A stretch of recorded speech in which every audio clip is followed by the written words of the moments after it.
में बड़ी बड़ी खास खास बातें जो व्यवहारिक रूप से समझना चाहिए। मैं आपको सैद्धांतिक बच्चे नहीं बनाना चाहता हूँ, मैं आपको व्यवहारिक बच्चे बनाना चाहता हूँ। ये गुरु शब्द किससे बना है, कौन बताएगा जरा? हाथ ऊपर कीजिए। गुरु शब्द, शिक्षक भी हाथ उठा सकते हैं, शिक्षिकाएं भी हाथ उठा सकती हैं। गुरु शब्द बना किससे? ऐसे तो हम बेमौत मारे जाएंगे छटपटा के वजह से। गुरु शब्द बना है गुर से, ग छोटा ऊ की मात्रा र, गुर, गुर। और जिसके पास बहुत से गुर होते हैं, या कि बड़ा कोई गुर होता है, मैं कहते हैं यार ये गुर तेरा सीखा कहाँ से, कहते ना। और सब तो बढ़िया, जैसे कई दफे चोर को पुलिस वाले पकड़ लेते हैं और उससे पूछते कि ये ताला तोड़ने का गुर तेने सीखा कहाँ से, चोरी करने का गुर सीखा कहाँ से। ये जो इंटरनेट पर कोई भी चीज इधर से उधर गायब कर देना, लोगों के खाते से पैसे गायब कर देना, तेरी ये गुर सीखा कहाँ से? गुर मतलब कला। कला अच्छी भी हो सकती है, कला बुरी भी हो सकती है। ज्ञान अच्छा भी हो सकता है, एक अज्ञान, एक सुज्ञान, एक विज्ञान, ये अलग अलग ज्ञान की अवस्था है। तो हमें ये देखना है कि जो गुर हम सीख रहे हैं, गुर याद रखना, डाकू भी के पास भी गुर होता है डाका डालने का, और वो भी छोटे मोटे डाकुओं का गुरु होता है, उसको भी गुरु बोले, वाह गुरु मान गए बोलते ना। वो कोई गुरु वशिष्ठ है, गुरु विश्वामित्र है क्या? नहीं है। लेकिन गुरु होता तो है, गुरु होता तो है जिसके पास कोई विशिष्ट ज्ञान है, जिसके पास कुछ विशिष्ट कला है, जिसके पास कुछ विशिष्ट कौशल है, जो अन्यों के पास दुर्लभ है, वो गुरु है। जिसके पास गुर है, जिसके पास कला है, जिसके पास कौशल है, जिसके पास विशिष्ट ज्ञान है, जो बाकी के पास दुर्लभ है, वो गुरु। ये तो हुआ शब्द की व्याख्या। पर सामान्यतया, सामान्य जो हम कहते हैं कि जिसको बोलते हैं अभिधा का, अभिधा लक्षण व्यंजना होता ना, अभिधा में सामान्य रूप से हम जिस ज्ञान को ग्रहण करते हैं, गुरु मतलब कोई अच्छा ही होगा, अच्छा ही होगा। तो आज का दिन जैसे वेद व्यास जी से आरंभ हुआ, वेद व्यास जी के जन्म से आरंभ हुआ, वेद व्यास जी के कारण से आरंभ हुआ, लेकिन याद रखिए संसार का सबसे बड़ा और सबसे प्राचीन ग्रंथ किसको माना जाता है? हाथ ऊपर करो वापस। सामान्य ज्ञान का विषय, संसार का सबसे बड़ा और सबसे पुराना रामायण। कोई अगर महाकाव्य है, महाकाव्य भी हम कह सकते हैं। संसार का सबसे पुराना और सबसे महान महाकाव्य कोई है तो कौन सा? रामायण नहीं, रामचरितमानस नहीं, रामायण, महाभारत। महाभारत, वो महाभारत संस्कृत में है और वो सूक्तियों में है, वह संस्कृत में है, सूक्तियों में है। और जो सूक्तियों में होता है वह छांदसिक होता है, वह व्याकरण सम्मत कविता होती है। इसलिए संसार का सबसे बड़ा, और ये भी कहा जाता है कि महाभारत से बढ़कर तो कोई ज्ञान है ही नहीं।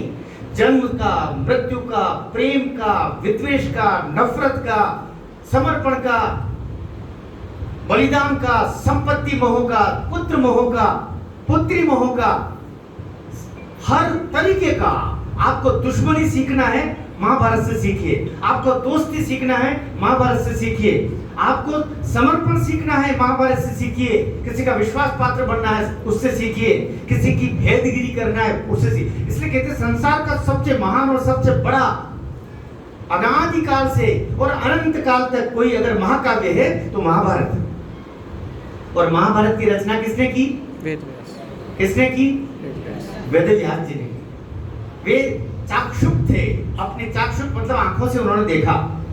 महाभारत को होते हुए किसने देखा? उन्होंने देखा।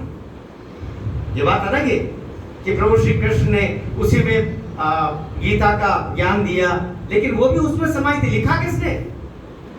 भगवान कृष्ण तो बोल रहे थे, लेकिन लेखनबद्ध कौन कर रहा था? वेद व्यास कर रहे थे। इसलिए आदि ऋषि हम कह सकते हैं वेद व्यास जी।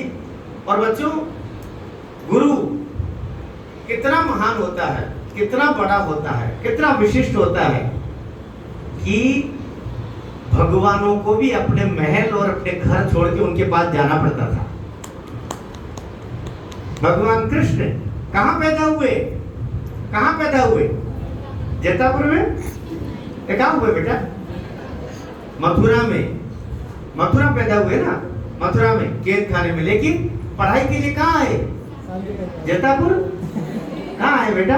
कहाँ पर आए? उज्जैनी। उज्जैनी अपने गुरु के पास आए ना।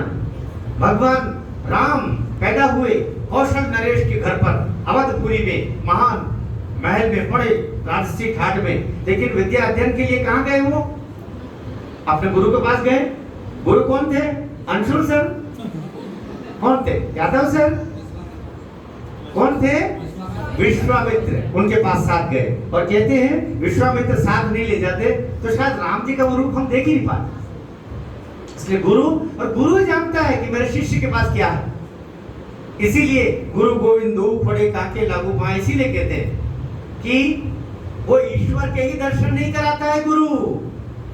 गुरु मनुष्य को ईश्वर बनाना जानता है। कृष्ण को बना दिया, राम को बना दिया। किसने बनाया? गुरु ने बनाया।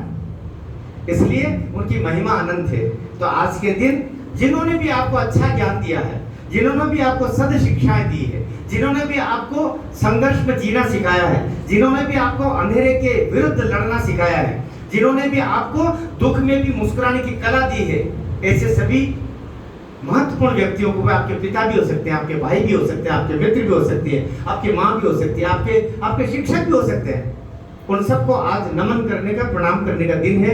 मैं भी अपने गुरुओं का स्मरण करता हूँ जो कुछ अभी स्वर्ग में होंगे, कुछ प्रभु कृपा से संसार में है भी, तो मैं उन सबको शीश नवाकर प्रणाम करता हूँ। और स्कूल ने बहुत अच्छा, कल चूंकि गुरु पूर्णिमा है और मध्य प्रदेश सरकार की तरफ से तो कल भी दिवस मनाना है, लेकिन हमें पता है कि कल भी हम बुलाएंगे तो वो उचित निर्णय नहीं होगा, इसलिए आज ही हम ये सब संपन्न कर लिया। एक बार सारे गुरु परंपरा का ऊपर हाथ करके आधा मिनट तक तालियां बजा करके आप सम्मान कर दें। बहुत सुंदर। सारे गुरुओं का हम स्मरण करें, उनको शीश नवाएं, उनको दी हुई कलाओं को, दिए हुए ज्ञान को हम अंगीकार करें और एक आभार का, एक धन्यवाद का भाव अपने हृदय में रखें। इसके साथ ही बोलिए भारत माता की।